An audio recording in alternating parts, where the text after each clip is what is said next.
And we're live. Hi, welcome Hello. to Wednesday Night School. It's show and tell night. And I'm John Laspina, the Carnivore Teacher. Let's go around and introduce ourselves, and then we're going to show and tell our favorite carnivore-related items and talk about them. And maybe you'll I know that when we used to do this in the classroom with the teachers on in-service day, best practices, we would talk about all the things we would do in our classroom. And I love those in-services because I would jot down all these cool ideas and I would do some of them and I made them part of my own teaching style. So maybe somebody will watch this tonight and get an idea and add it to their way of life. So I'll go last. You go first, Christy. Awesome. Yeah, I'm Christy, and my channel is at Meeting Wellness, and I am a teacher, 25 years in Southern California. I teach elementary school. However, my students are a little too old for the show and tell era, so I think it's been a very long time since I've done show and tell, and I am super excited for this episode of Wednesday Night School. Good. Hi, I'm Nia, and I'm muted. My channel is Nia's Way, and I have a little fairy in the background here, so I try to keep myself muted whenever possible because we have a door slamming here. And yeah, I have been carnivore for a little over a year now, and still healing from some stuff, but I've come a very long way, and so I talk about all that good stuff on my channel. Well, I think everybody knows who I am. I'm Rick the Quack. I've been on the carnivore diet for 41 years. I guess I'm kind of like the carnivore version of Richard Simmons. Everybody likes to laugh at him, but, I have some good things to say. And, yep, just enjoying life and having a heart attack every day. It's not an actual heart attack, it's just a type of food. So, when you think about quacks, heart attacks, iguanas, and stuff like that, you're thinking about me. Good opening. Good intro, everybody. I'm John Laspina, carnivore teacher, as I said, and I've been a carnivore for about 1.5 years, going on 2 years. Was ketovore and low carb for that. So I've been doing no seed oils and almost no carbohydrates and sugars for going on 5 years. I'm really proud of that. I have never felt better. I've cured a lot of ailments. I lost weight, not going back. And I believe that eating just animal products and animal-based fats makes us the healthiest because that food is meant for our human body. I believe that plants, some people can tolerate them. Some people have a wider bandwidth and can deal with them. A lot of people have problems and issues. You may not realize you have an issue or a problem until you take the plants out, and then you realize how much better you could feel. So a lot of people are coming to the carnivore way of eating. Rick's been doing it for 41 years. There's a woman, a gal in Canada. I don't know her name, but Dr. Chafee interviewed her, and she's in her, I think, her 70s or 80s. She's been doing it all her life. We are made for our body. Just, it's a one-to-one recognition. We function so well on just animal products, most of us. And that's why I have a channel. That's why Christy has a channel, Nia has a channel. Rick has a channel for other things too, but he's kind of cool. He's very eclectic. Wait do you see all the stuff he's going to show? So I got this idea to do a show and tell from Rick, and he's not at the couch right now, but he would come on not just my show, but other shows that we go on, and he will often pull something in front of the camera and show us what this was. And we're always like glued to it. Like, what is that? What is he talking about? And he connects it to a fact, a topic, a part of the carnivore way of eating. And I thought, what a great idea for a show topic that we all bring a few things and show them. And so I'm going to let Christy start. Show us. I asked my guests to bring 2 items that are important or have meaning to them connected to their carnivore lifestyle, and spend as much time as you want showing and telling. And everybody watching just might get some really cool ideas and do these ourselves. Go ahead, Christy.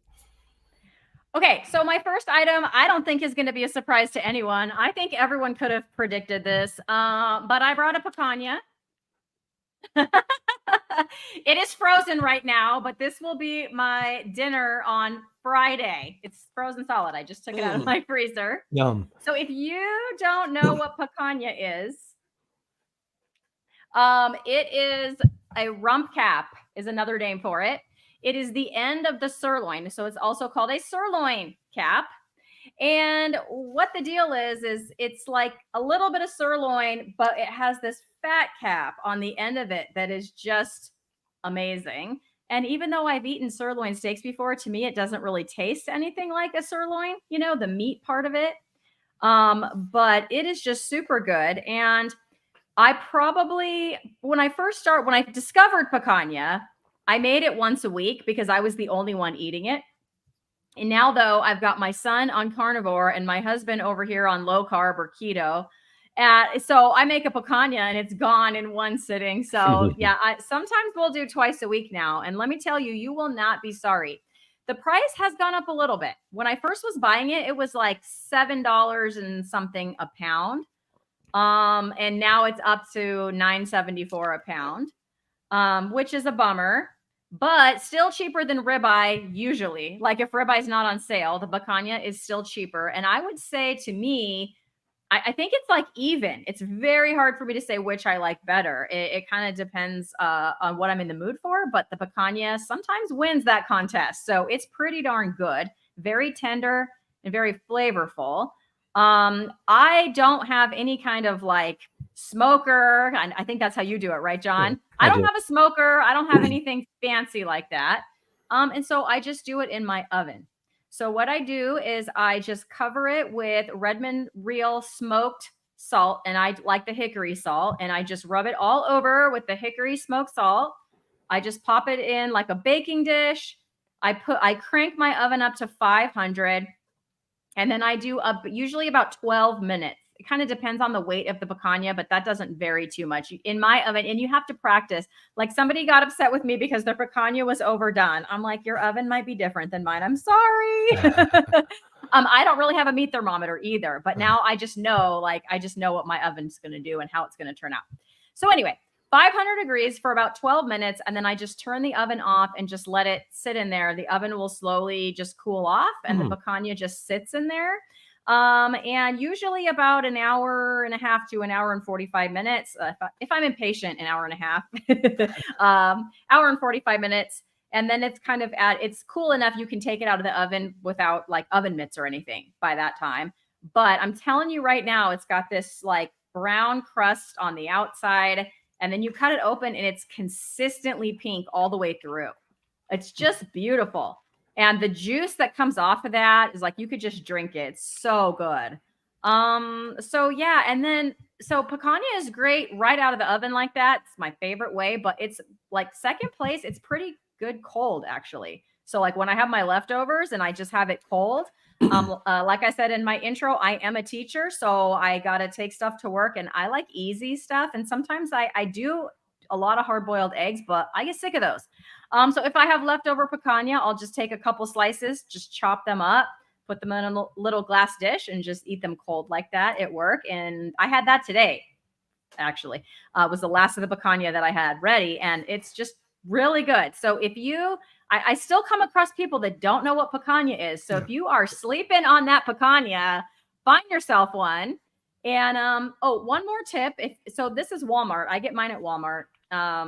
But some people have found it at their grocery stores, but you usually have to ask the butcher counter. It needs to be a grocery store with a full service butcher, because they can, like my mom went and they cut her like 3 picanhas, but she had to go request them to do that. If you do that, the cool thing about it is you could tell them not to trim off any of the fat. So they were like, we trim it to 1/4 inch. And she was like, please don't. And so, I mean, the fat on that picanha was a good 3/4 inch thick. Beautiful. I'm not kidding. I was jealous. Mine are already pre-cut because they're just ready in the package at the store. So I really need to go do that myself and see what I get. But it's very easy to prepare and it is delicious. I mean, you can't mess it up. I'm not a great cook. You can't mess it up. So picanha is my first thing to share because it is such a staple I eat it several times a week. I make 2 a week, and then I just eat off of that probably 3 or 4 days out of the week. It's really good. Okay, my second item is big and bulky. 1 second. Okay, this is my air fryer. It happens to be a Tasty air fryer.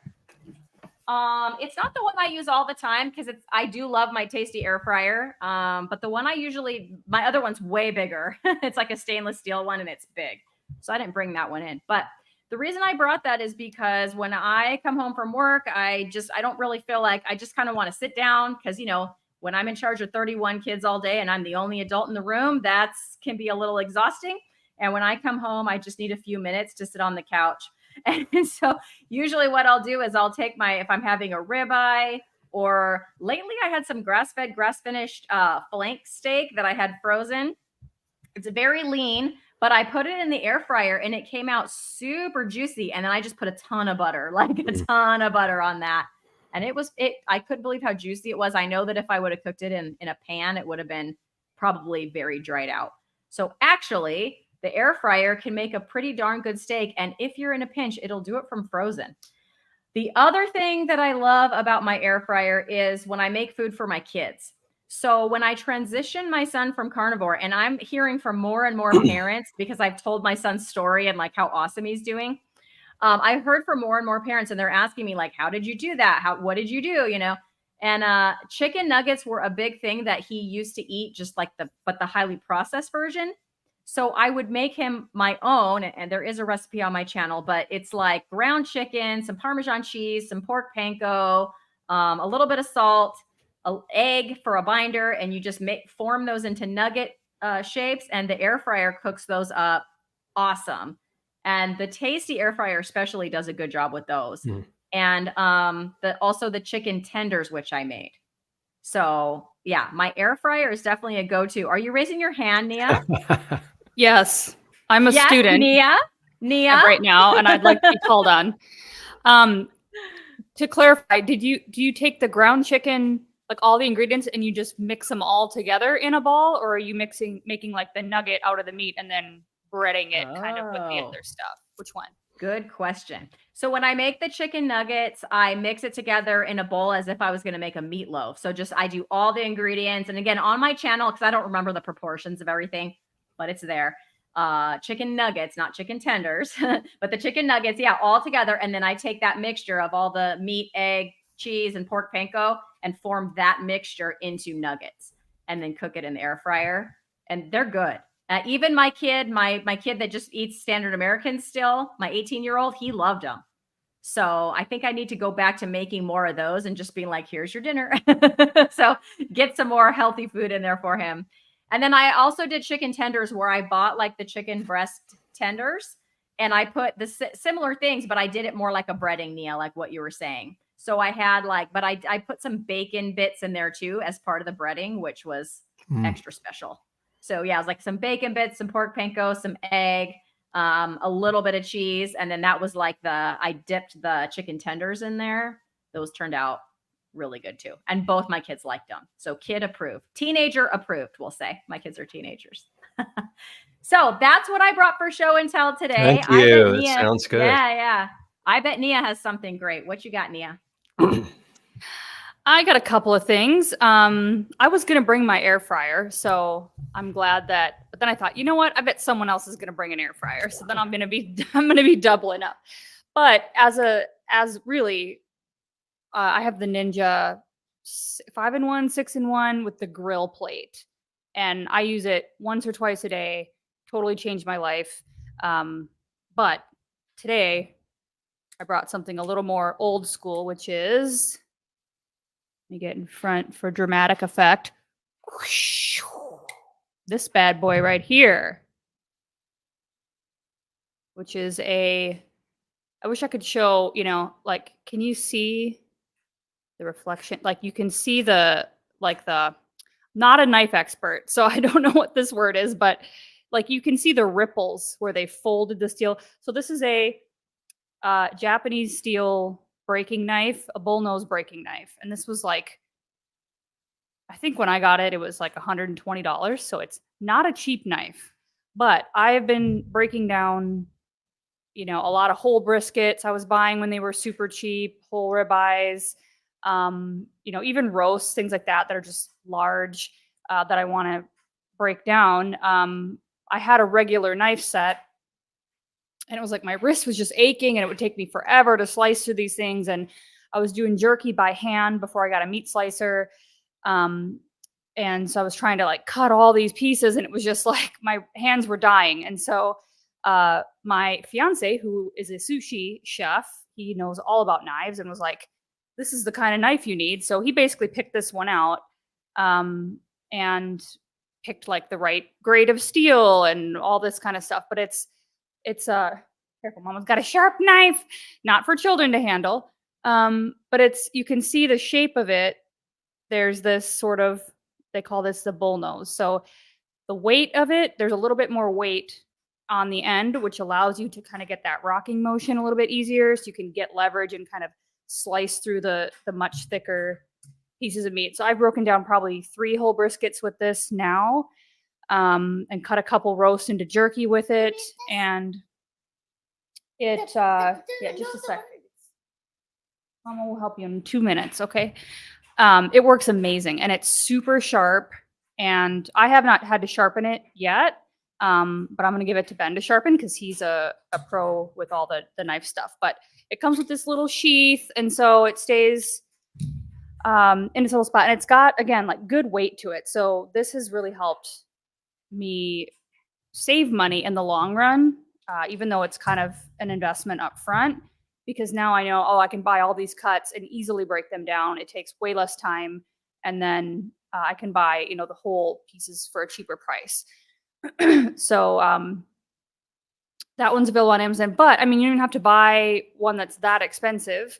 There's lots of different breaking knives out there, but this is a 10-inch, and I like that it has that little bit of weight in the front, because I do find myself using that quite a bit. So that's something that really helped out in the kitchen. And then the other thing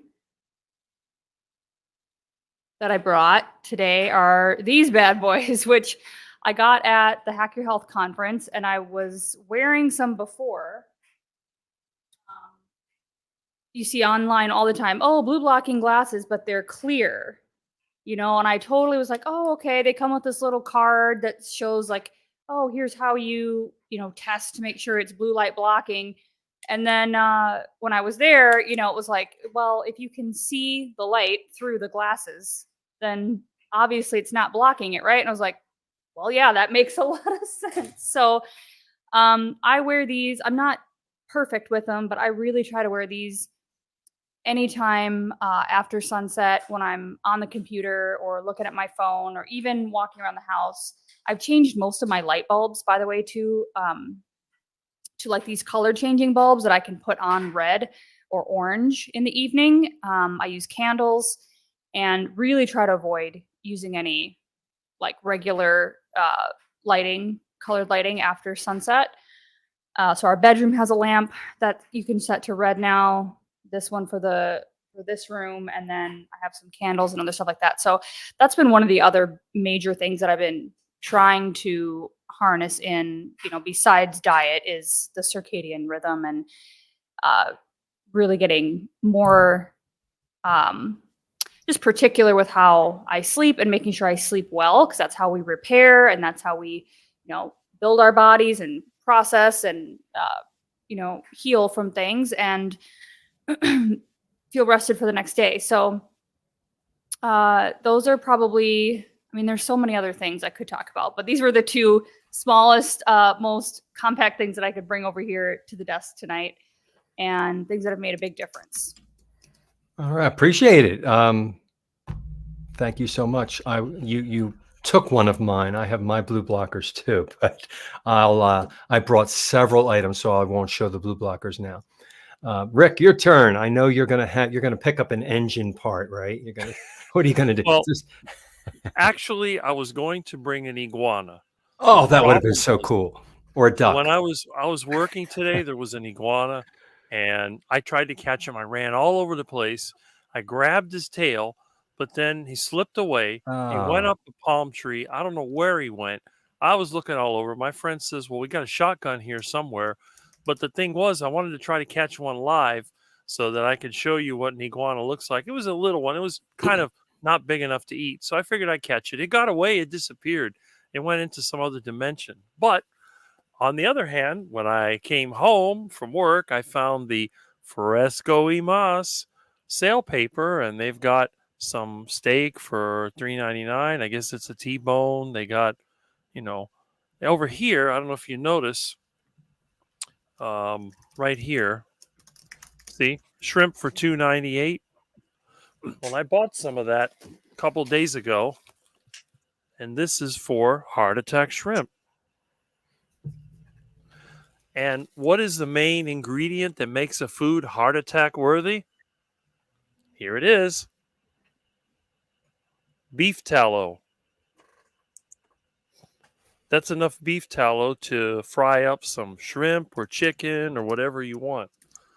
And I think they also have chicken on sale. Yeah, they have it for 68 cents a pound.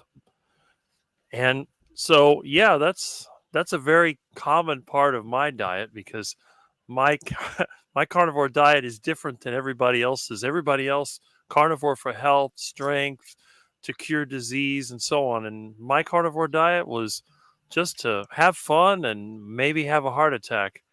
But it wasn't so much the heart attack; it was just the concept of, we all got to drop dead sometime from something.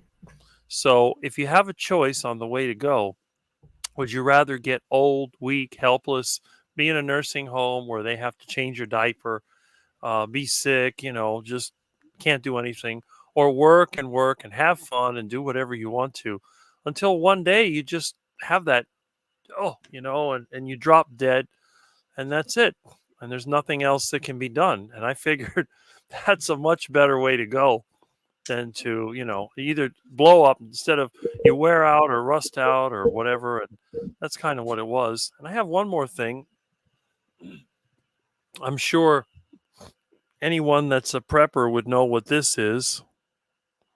This is a ball jar, and this is what I use to hold my yogurt. So when I'm making yogurt, I have the little stainless steel lids that go on top, and then I'll put my milk and I'll put my culture in there, and I'll let it do its thing. And yeah, and then I'll eat about one of these every 2 days. That's how much yogurt I eat. So I'm one of those carnivores that really hits the dairy. So this is what, a quart, or I forget exactly how much it is, but it's got the milliliters on it. But one of this last 2 days. So that gives you an idea how much I eat. And when I have my heart attack shrimp, it's going to be 2 pounds of shrimp, usually anywhere between 1 and 2 pounds. And it's just cooked in the beef tallow. What I do, I put the beef tallow on the stove. I heat it up on the burner until it gets soft, and then I dump it out into the pot, and then put it on the stove and get it when it's hot, and then put the food in there. It's sizzling. If you are ever curious about how I do it, all you have to do is go to my channel, Charger Mopar, on YouTube. I've been a YouTuber for 17 years, and I've made a lot of videos on how I cook. It's very, very simple. So if you're a poor person and you don't want to do a lot of work and you still want to go on the carnivore diet, you can check out my channel. And I have a lot of other things. So show and tell. I mean, this thing could go on for hours with all the stuff that I have, but we're not going to do that. So I figured, just a little taste of it. And again, if you want to get more of what I have, just check out my videos, and we'll find all kinds of things that are in there. thank you, Rick. DC, sorry, I didn't see you. We're backstage there because I had to scroll up to see the next line. And introduce yourself. And if you brought some things to show, you can go right into that as well. Actually, I just finished editing one video, an interview with Dr. Casey Peeler, but I just got a great delivery this morning from a new butcher. So this had a really huge box delivered of meat. So for me, it's not much to show and tell, though. I mean, it comes to carnivore, like, it's so easy. It as like when I first started this, is like my recovery was all about going back to a caveman diet, like caveman way of eating, just to eat a natural lifestyle, you know. So for me, it's just very easy, simple, like Rick says, like just cook in lard, very basic, simple, easy diet stuff. You know, it's not something that you need a recipe for. You just heat up some lard, chuck the steak in, and you're done. That's about it for me. That's what I think it's more important about what you leave out than what you put in, you know, when it comes to cooking on the carnivore diet. And not just, I'm not talking about just carnivores either. It's like for health, for your well-being, for your health, it's what you leave out that makes the big difference, you know. I'm not into trying to replicate junk food either, like carnivore pizza and stuff like that. I'm really just very simple. I have very simple taste, and yeah, like I used to. Don't get me wrong. Like that doesn't mean that like I've never indulged in other things. Like my wife, she makes great cakes and cookies and things like that, but it's very rare, and it's actually I haven't had any for years, to be honest. But it's always homemade stuff anyway. I don't eat a lot of dairy. Sometimes I do, but if I do, it'd be like a pot set yogurt, like something that's very simple. And again, it's what they leave out of it that's most important. And but basically, that's how I eat. You know, I keep it as simple as possible, and always try and the only thing I find is important though is where you source your foods as well, because what they put into your foods, even though you might only have one or two ingredients, that food might have a lot more. You know, depends on what the animal's eating as well. But introducing myself again, DC Learning to Live, because I think that life is a learning journey for everyone. I don't think anyone's an expert on life. We're all just like an N=1 experiment as we go. We learn as we go. And my journey is, is all about trying to recover from chemotherapies and cancer, that trying to stay in remission and things like that. So that's basically me. All right, DC, thank you so much. My turn. Okay, I brought lots of stuff in case people didn't show up and I had to talk for an hour. This is going to sound weird, but I got this idea from somebody else and I use it every single day, and it's a paint scraper. A paint scraper. Can anybody guess what I use the paint scraper for? Scraping paint?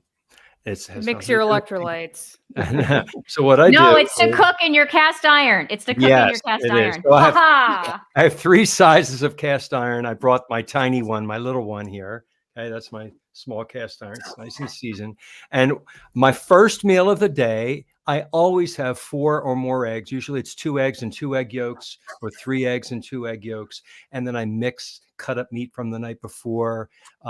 I'm always cooking something in my cast iron for my first meal, which is like my lunch. And I, of course, put a ton of butter and or bacon fat or beef tallow. I'm doing almost like Rick's heart attack chicken. I have so much fat in there with my meal. And as I'm cooking, this is better than any spatula. It's better than any wooden or metal spatula. I don't know where I honestly forgot where I saw this now. I tried a thicker one. I tried a thinner one. This is the perfect size. And now I love this thing. I take it with me when I go travel. If I'm cooking at an Airbnb or whatever, I take my little cast iron too when I travel. I put it in the luggage because, if you go to an Airbnb, what do they have to cook in their kitchens? They got the non-stick crap. So that's my first one. And this is one that I did use to scrape paint with. This is not a brand new one. So of course I cleaned it thoroughly, but it's fantastic. I love it. I can't rave about that one enough. I do have my blue blockers, all right, that I put on around 8 o'clock at night because I go to bed around 11, and I keep those on all night. But this is the second one I want to show you. It's kind of like not like Nia's. This is I don't know the name of this knife, but it's made for cutting steaks. And I got this from, it's the same one that, I don't know if you could see the emblem, the bearded butchers use, if you've ever watched the bearded butchers. This thing is so freaking sharp. I have cut myself by accident. You have to be very, very careful. But using this to cut the ribs, the steak, the picanha, it is like butter. I've never had such an amazing knife. And this is what they use. This is the exact knife that butchers are using to cut through an entire cow and cut it into pieces. I've seen them do it with this very knife. So I bought that. Those are my two. And since this is my show, I'm going to show more. Okay. All right. So I walk around all day with my water bottle.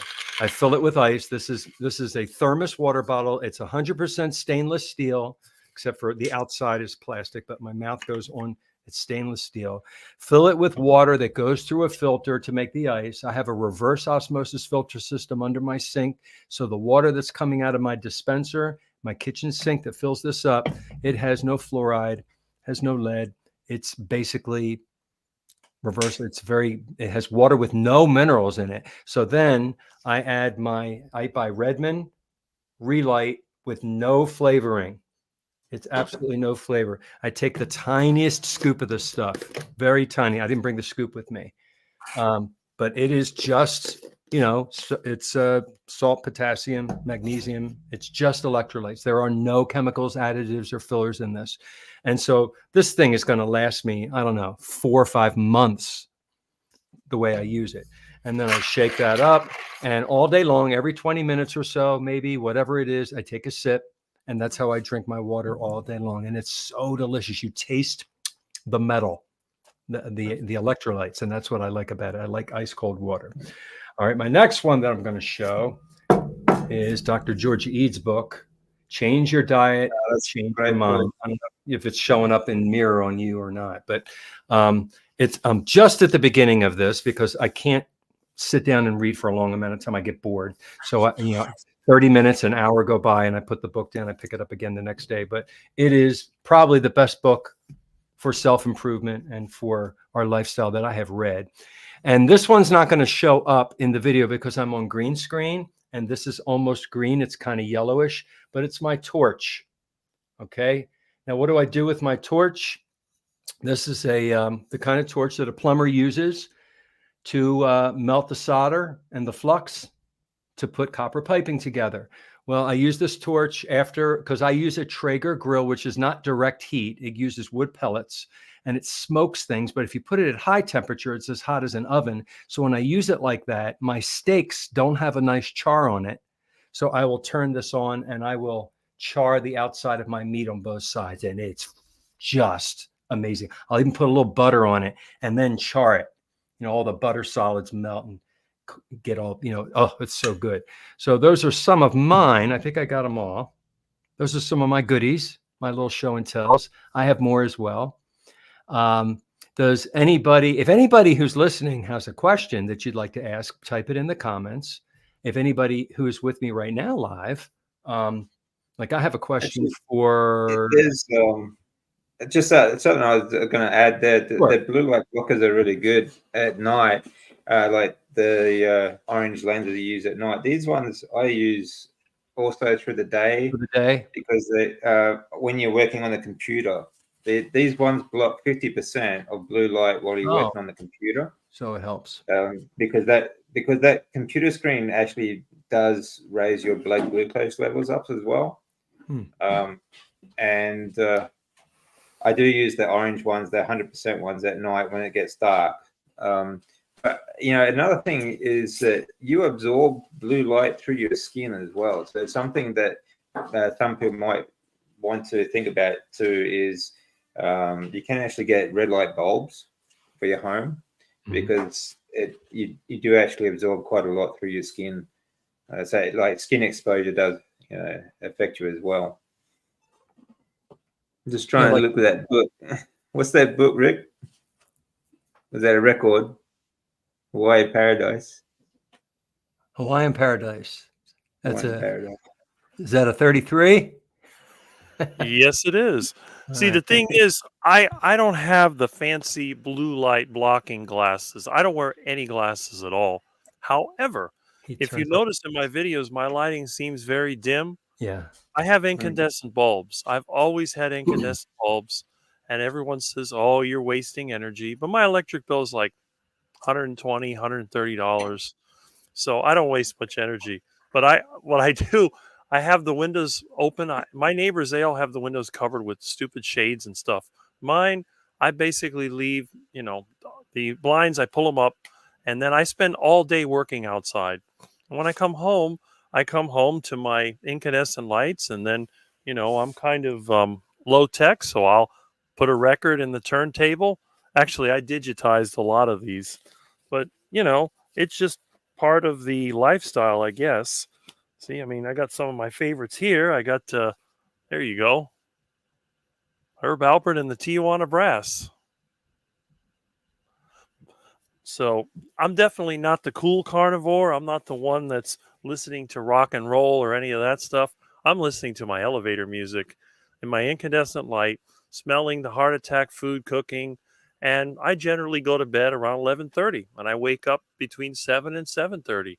And as soon as I wake up, I go outside. I used to feed my ducks, but now my ducks have abandoned me. I have no ducks. My yard is duckless. So I'm going to have to go and capture another van load of ducks and start a new colony. Hmm. But that was always part of my routine. I get up in the morning, I go outside, I do a few, trim a few branches, whatever, and get ready to go to work. And then, usually when I'm working outside. And then when I come home, a lot of times you see me before I try to go online, I'm trying to, cram down my food because I like to eat my dinner somewhere between 6 and 8. So that always works for me. I don't snack. And a lot of times when I'm working, everybody else has a snack. I don't. I will have a lunch, although sometimes I won't have a lunch if I'm going to finish work at 3 o'clock. And then I'll put the food on the engine. So on the way home, it'll be ready and then I can eat it. And then I'll maybe eat dinner after 8. So it really depends on the day. But I generally finish eating by 9 o'clock. I don't eat anything after that. And that's it. And it's just a matter of cleaning up, putting things away, and getting ready for the next day. And that's a typical day with me. That's good. That's good. I was gonna refer back to Nia. Did you get the LED lights that you can change the color with your iPhone? Is that the kind? No, these are just a remote. With a but So it has a they're remote. not hooked Okay. up to my Yeah. phone, but yeah, Has- I can like this one behind me and this one down Okay. here. All right. Yeah. I So have a after I couple of- turn the softbox off, then I'll just turn these to orange or red for the evening, and then All let them. right. I have those a be the couple ones. of those bulbs I bought, and I could do it on my app on my phone because I have the Google Home app thing where you say, "Hey Google, I want this to happen." So I say, "Hey Google, make my light red." One of those things. I can do the same thing with my phone. I can turn my lights on and off with my Rick phone, and I can demonstrate it. Let's see, Rick. Plug it in. Okay. Let's see. He's dialing. There we go. You hear me? Yeah. How did you do that with your phone? Oh, you just dial the right code. Oh me try my it gosh. again. And that Turn it turned back your on. camera off. You have that assigned to your. No, it's just the light. The lights are off. Oh, you have it assigned to the light. Okay, that's one light, and then I'll turn. How do the you other have one. that connected to your rotary phone? I have an interface box that goes to the phone system, Oh my gosh. and then there we go. See? How fun is So I can that? do all that from my phone. All It's right. not an iPhone, but I guess you could call it a bat phone. It's the bat phone. Uh-oh. Oh, I hit the. Okay, I hit. Okay. Making There me we go. choke on my own spit. Yeah, what happened was, I don't know, I did a video, I don't know if you saw it, where you can tap on a phone to dial the number, and I think when I put my elbow down, I hit the phone, and that's what happened. So it turned the light off. But I can do it remotely when I'm away from the house. If I'm working or whatever, I can actually dial it. It works with All both right. rotary and touch tone. That is So so cool. if you look at like in the 60s, they had, I think it was at the World's Fair, they made a video about the Bell system, and they were showing people calling their house from a payphone to turn on the lights or the sprinklers. And I thought about that when I was younger, and I built this system back in the 90s, and I've been using it ever since. And everyone laughs. I was like, oh, it's so funny. That's The brilliant, thing Rick. is, I like old technology, but I like new things too. I just like the old look. So when everybody Yeah. talks about an app on their phone, I always joke with them. I said, "Oh, I'd love to have your app, but can you help me download it to my phone?" "Oh, what kind of phone do you have?" "Here's my phone." They're like, "Oh no." Do you remember, Rick, when where was it? We were on somebody's show and somebody made fun of your microphone, and what did they call it? The Lawrence Welk microphone or something. Oh, Star, what was it? Star What, Search what microphone. was that? That was hilarious. I almost couldn't catch my breath. I have it. Yeah, It's I right think that here. was Larry, Was actually. that Larry Larry? said Yeah, that. he said something, but the way he said it was just hilarious. Yeah, that was good. Yeah, this is my Shure Unidyne microphone. It's from the 60s or something like that. He still I have a works. lot of old microphones. Analog. Oh yeah, everything's analog here. Yeah. Everything's wired. I don't have Wi-Fi. Everything I have is wired. I have Ethernet connections all over the place. So everything's wired. My camera, it's got a wire going to it. There's nothing high tech. It works. It works. And it's reliable. And it's Most of the Yeah, I time. like that too, actually. Rick. I like that style of the old, like, for like, I love Art Deco and Art Nouveau sort of periods.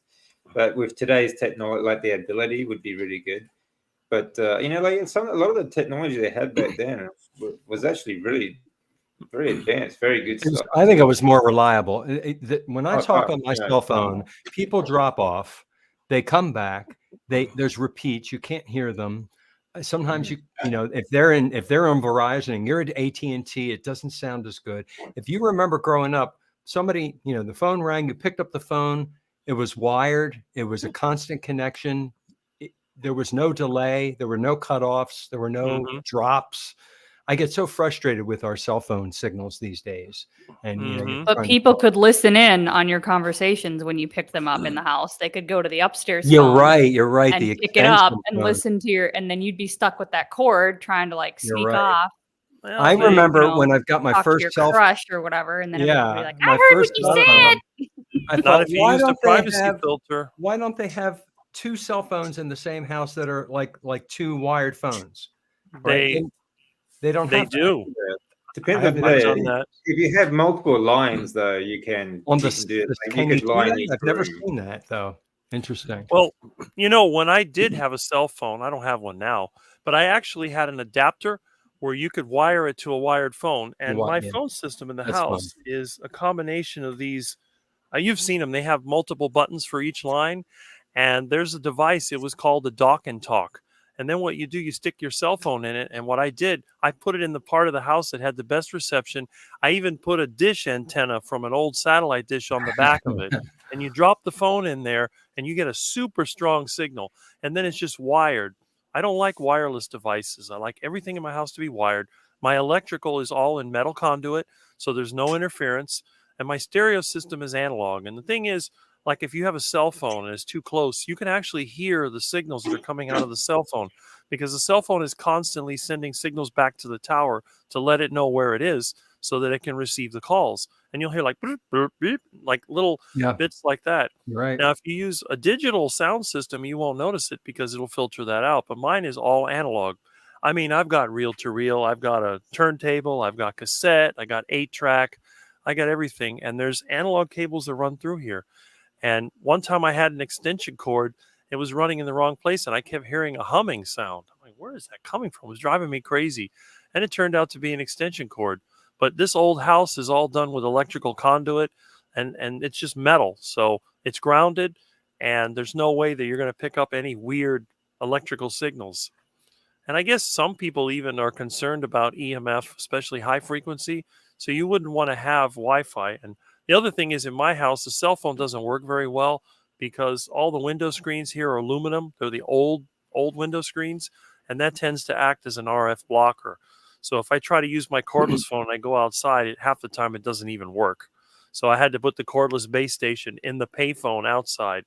And then that way, when I receive a call, I can get it if I'm using the cordless. But when I'm in the house, it's all wired.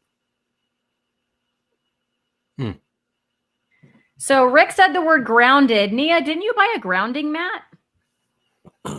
I did, and I actually thought about that being my second item here. I'm sitting on it.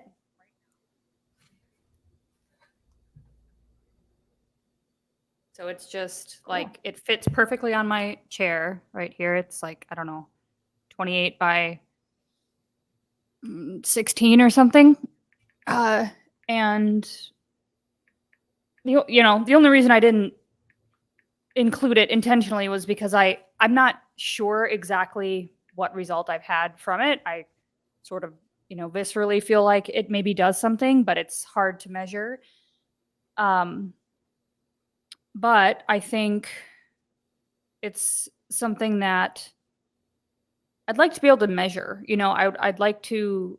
I bought we talked about this a while back, a voltmeter, because the company that I bought it from had a video showing how you could test your voltage, and then when you touch the mat, you can see it drop, so you know that it's working. So I spent the extra money to buy the testing kit for this, so I could test it. It came with an outlet tester, so you can verify that your outlet is grounded. So I did that in all of my outlets here, and then you hook it up with this other probe thing, and then you can test like the cord to make sure that it's right, and then the product itself when it's plugged in. But I wasn't able to get the meter to register the low voltage. So I sent it back and got a different one that had a variable thingy on it, and it said it went down to like 0.2 volts or something like that. But the problem with that was you have to stick the black probe in the grounded part of your outlet and then pinch the red part. But I can't get a contact in my outlet with the probe that is on there. It's not long enough. So this one is like, it's pretty round, and so it like fits really well into the socket.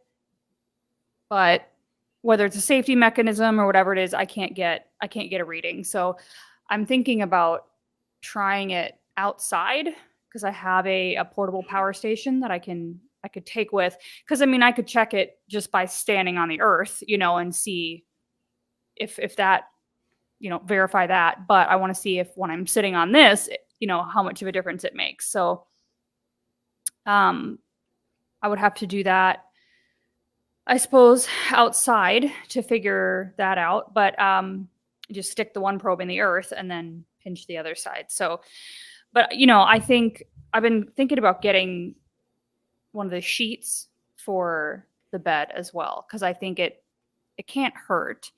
And the more people that I talk to that use a grounding product of some kind, they usually say that they feel a difference, and I think it makes sense. Again, as long as it's actually working, because we would have spent so much more of our time connected to the earth. Now we don't. Everything we touch is basically insulated in some form or fashion, unless we're walking outside, not on a sidewalk, through a field or something every day. And so that's kind of one thing I'm looking forward to as the season changes too, and it gets cooler, is being able to like go to the park and sit in the grass for an hour or two and not be just like drenched and, potentially getting heat stroke out there sitting out, and in the sun or even in the shade. It's still so hot. So, because I really think that makes a difference, and helps with inflammation and helps with nervous system regulation, which is something I'm really focusing my attention on as well. And so you talked about books too, and there's a couple books I'm reading that I think are really, they're actually kind of hard to read, because it's very, it's just very, you have to confront a lot of things that maybe you didn't think about before. And so, like how we look at things, how we look at the world, and how we look at our past and all this kind of stuff. So I think, everybody has a block to some degree of, I know this is kind of getting off topic, but just things that affect us, that can actually affect us physiologically. We have certain mindsets about things. And so working with that is also important too. So those are probably the two like woo things that I'm also doing that aren't like meat slicers and cool ninja knives and stuff, which I do like also. But yeah, reading and grounding and moving around and doing some more yoga, stuff like that. Grounding's good. I've just we had and Rick knows this. I don't know how his neighborhood was, but last week we were flooded. I live in West Boca Raton. All of our streets, it was almost up to my knees, and we went out, and I just usually go for a walk after dinner, and we decided to walk barefoot the whole entire walk, which normally I would wear sneakers. And in my mind, I'm thinking, okay, I'm grounding, and I just did this whole like 1.5 mile walk. Part of it was in water. Part of it was in muddy grass and everything. Just walked around the neighborhood, look at all the lakes, and it was so flooded up here. It's all gone down since. We're kind of worried now because of this hurricane coming. Our ground is so saturated. But it made me think about walking barefoot more often. I just have to watch where I'm walking, that I don't go into fire ants or dog poop or glass or anything. But, growing up as a kid, I was barefoot constantly. I had hard calluses on the bottom of my feet. So I know I was grounding. I think I feel better when I ground, and being conscious of what it does and how it lowers blood pressure and how it just centers you. I'm going to be doing more of that. Some people even buy the shoes with the metal thing on the bottom so that when you're walking, your feet are touching the metal on the bottom. It goes through the bottom. I don't know if you've had any of those or heard of any of those. Well, one thing you can do though is leather sole shoes are very good with grounding as well. Mm-hmm. When I spoke to Dr. Sarah Pugh, she's really big onto this too. She only wears leather sole shoes, and she puts a copper rivet in them. Right. And that'll do the same thing. So you don't have to spend a lot of money to do this, to do grounding, really. Like you can buy the sheets, you can buy the mats and all this other things as well. But I think it's more like, it's great. I mean, the longer you can ground, the better, obviously. Right. But as long as you can get, 20, 30 minutes in a day, just be outside barefoot and ground, like it makes a huge difference to your life as well. Like I can literally feel the electrical charge in my calves. You can feel the circulation just pulsing. Like it's really good. Interesting. Yeah, when I go, I grounded my backyard. I was doing it every day, and then I kept getting bug bites all over. Anyways, it's terrible. But now that we're heading into fall, hopefully that'll go away. But I've done it a few times, and when I don't do it, it's like I feel the need to get out there and do it. When I'm out there, even though I don't feel anxious before I go out, as soon as I get my feet on the grass out there, it's just like calm. I just feel calm. Yeah, it's very relaxing. Yeah. Yes, it's very relaxing, and that's what makes me want to like get out there and do it more. I try to combine it either with my sunrise time, or now that I'm, in school, after school, the sun is still pretty high in the sky. Like it's around 3 o'clock when I get home. And so I can get out there and get some direct sun and get hopefully a little vitamin D boost while I'm doing my grounding. So kind of getting a twofer, but I do feel for sure calmer, like instantly when I get my feet in the grass, which is just, it's crazy, but it's a really neat side effect of doing that. I felt that too. I go out and get the mail or whatever, and I go out barefoot. I'm always barefoot unless I have to get in the car and go to the store, obviously. But so I have a question for anybody who knows about grounding. All right. Grounding is about electrical contact with, our nervous system to the earth. And so what conducts electricity, from my knowledge, is, anything with metal. Iron. So if we're on the ground, we're touching the dirt, or that's our skin to the dirt. What about if we're touching just concrete, which is on dirt, or brick, which is on dirt? If it's wet, it's okay. You're not going to get much if it's dry. But if it's wet, it will still conduct that power through the concrete, because you have a lot of rebar and things like that. Rebar. Well, so it depends on the floor too, because I have a terrazzo floor, which was the old Florida standard, and we have brass strips in the floor, and those are grounded. You can take a light bulb, stick one end into the outlet and touch it to the floor, and it will light up. So I know it's grounded. That's a good test. Yeah.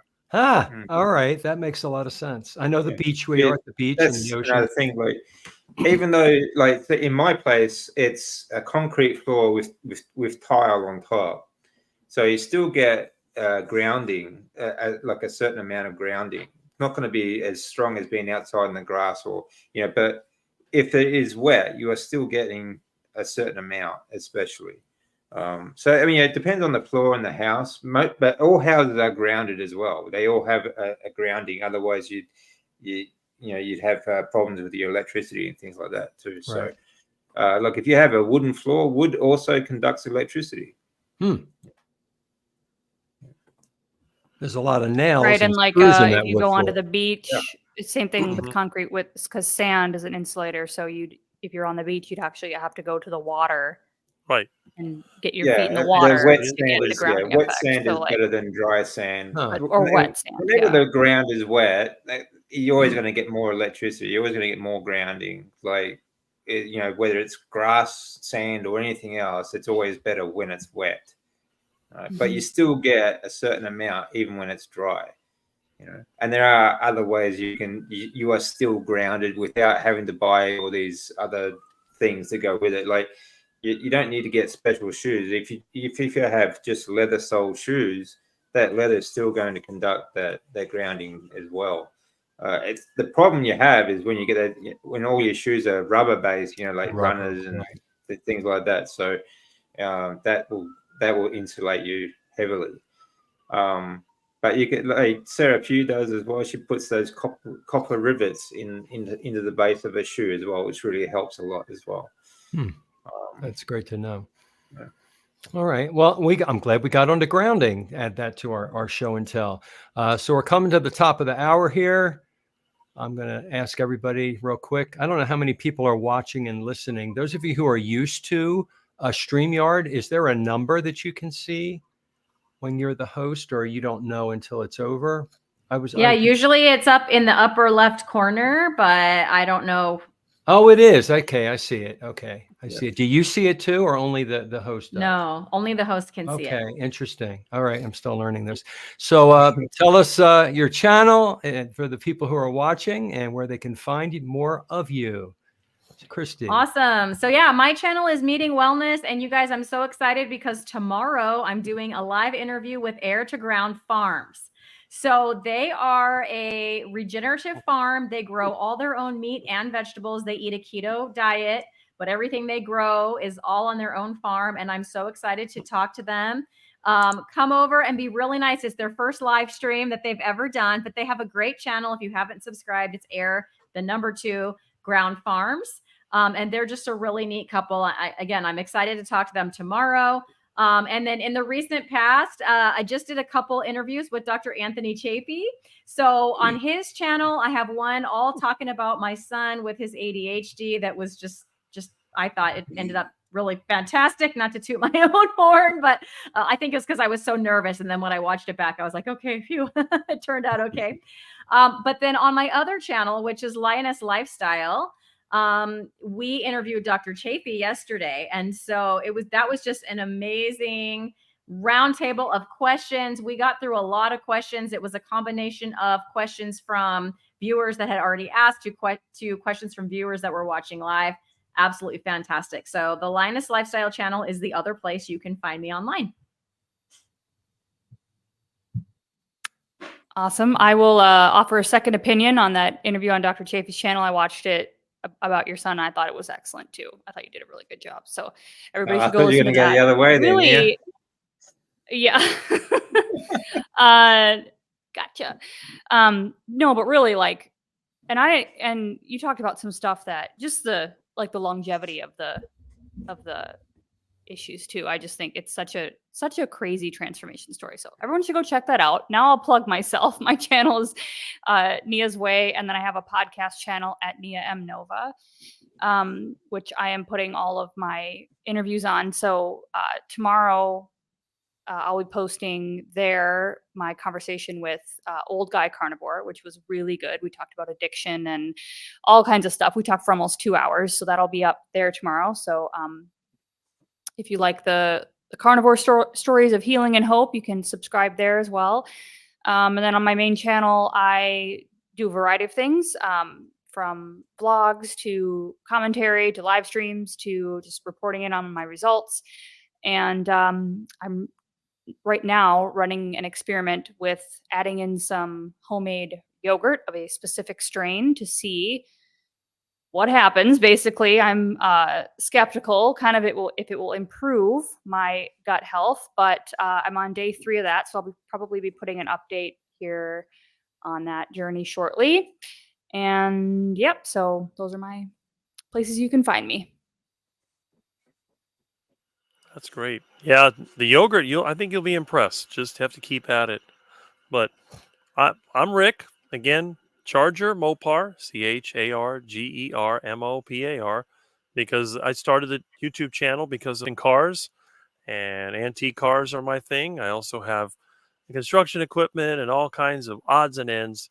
You'd be surprised at some of the things I have in my house. Everyone says it's like going back in time. It's like going back to the 60s. You never know what you'll find here. But if you're into the carnivore lifestyle and you want to do it from, let's just say, a less stressful way, it's strict carnivore, pretty much the way I eat, but still, we're having fun. It's about enjoying your life, having at least one heart attack a day. And I'm not talking about the cardiac type. I'm talking about this type where you cook your food in beef tallow or pure lard. And yeah, very simple. My lifestyle is all about simplicity and having things that work like they should. It's not about impressing anybody. You don't see me as a celebrity carnivore. It's pretty rare that someone will bring me on their channel, and I'm too poor. I don't have any streaming service, so I can't interview anybody yet.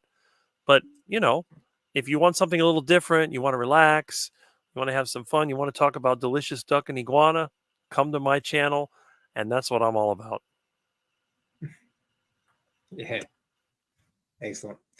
Yeah, my main channel, like my only channel at the moment, is DC Learn to Live, and it's sort of just about trying to find ways or show people that.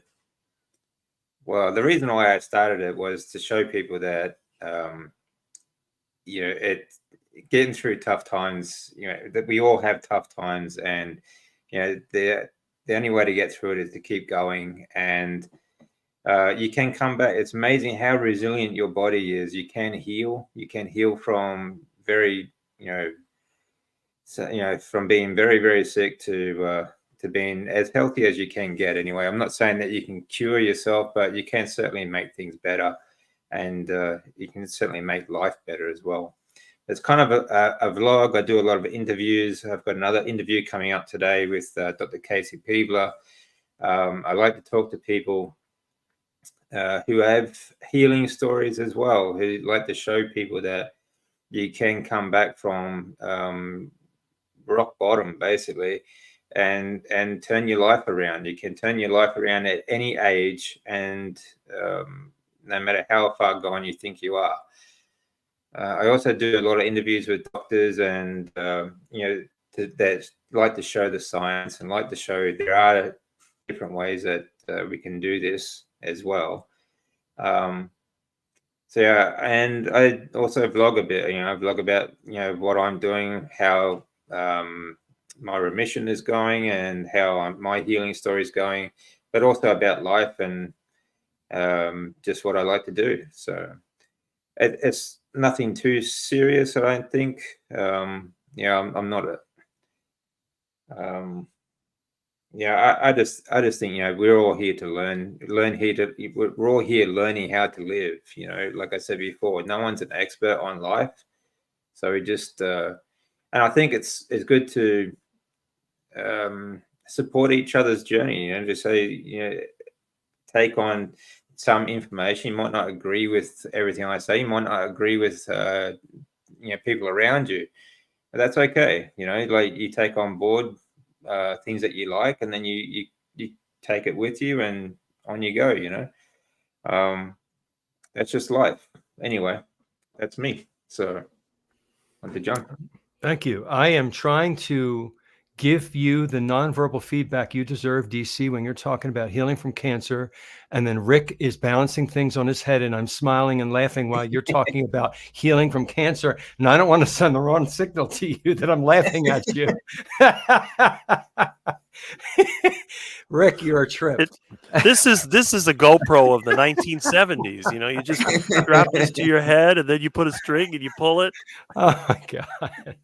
All right. I am my channel is Carnivore Teacher 1965. That's the year I was born. I like to keep that in there because I'm 59. I can't believe I'm going to be 60 in less than a year. I feel like I'm almost 30. I honestly, seriously, I've never felt better in my life. And that is why I have my channel. It's why I can't keep my mouth shut. It's why I decided to come on Wednesday Night Live and add a live component to this as well, because people need to know. I learned by watching other people online and hearing their story, and I decided to make some changes. And I'm still learning things from everybody and tweaking and making little changes and making my life better. So this is the reason that I'm on there. I put a video up every day of me teaching something. It's an aha moment that I got from somebody else's video that just meant so much to me. I jot it down and it becomes a topic for a 5 to 7 minute little talk. And then every Wednesday, and today's Wednesday, I put a song on there. Sometimes I do one with Christy. We're due for a new duet, Christy. We need to do another one. I did one that I posted today from The Sound of Music, and it's really weird, but it was fun to make. So check that one out if you're interested. And other components, I do how I make things on the stove, on the grill, how I put things together. I just recently put out a video on what I eat in a week because a viewer had asked me to do that. So it took me a week to take all the pictures, and I filmed them and I put that together. So I'm trying to reach people like everybody else is trying to just get the message out that this way of eating is so healthy and has helped us and has actually helped millions of people. My gosh, come back from cancer and almost dying.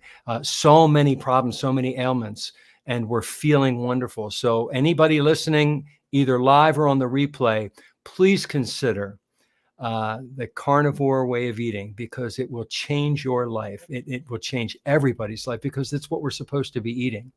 It really is. Everybody, oops, I almost knocked my thing over. I want to wish everybody a wonderful night. Thank you again for coming on. And I will, I'll send this to you guys within 12 hours so you can post it to your channel. All right.